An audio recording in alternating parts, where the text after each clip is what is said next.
G'day, my name is Peter Christensen, and I'm a mining engineer who's been in the industry right about 40 years now.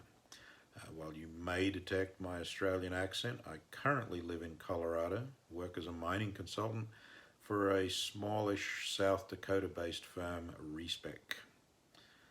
What got me interested in this industry? I grew up on a farm in northern Australia, pretty rural area.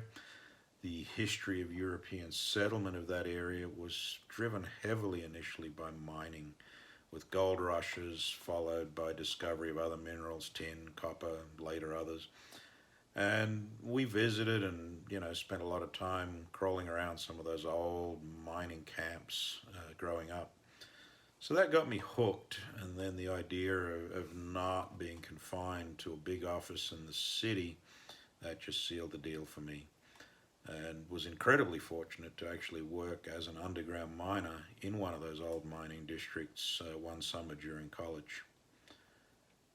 What does a day in my life generally look like? Honestly, as a consultant, very few of my days are the same, which I enjoy. We prefer a partnering relationship with the companies that hire us, and that often involves working collaboratively with them to solve problems.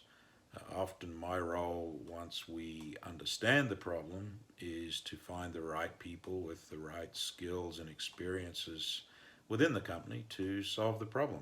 And sometimes that means also looking beyond.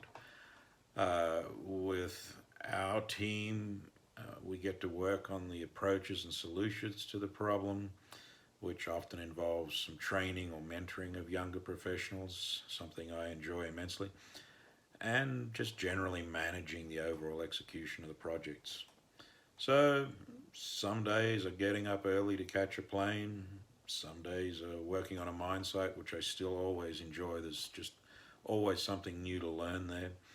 Some days are in our various offices working with our teams, and maybe some of my best days these days are working from home up in the mountains of Colorado. What is my favorite thing about working in the mining industry? Um, it's got to be the people.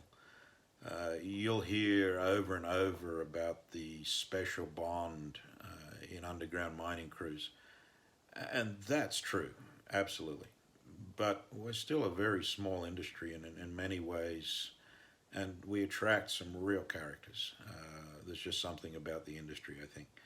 And you keep running into these people over the years, often in the most unexpected places, doing the most unexpected things. And there's just always great times to be had, great stories to be shared. If I could change one thing about the industry, what would that be and why?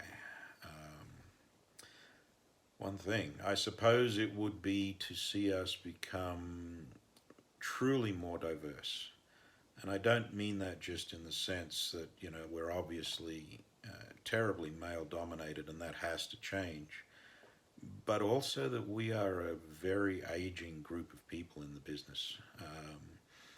Colorado School of Mines professor in recent testimony to a government panel is the first person I've heard use the phrase the gray tsunami. And what he was describing was the expected retirement of more than half of the US mining workforce in the next 5 to 6 years. So, diversity from that angle is finding ways to break down the barriers that, frankly, are keeping younger people from being interested in wanting to work in this industry. Why is that important? On both fronts. Um, Simply, we don't have enough people to keep doing what this industry does to support what the world needs in terms of raw materials and resources. We've got to have more women in the industry. We've got to have more young people in the industry. It's just that simple to me.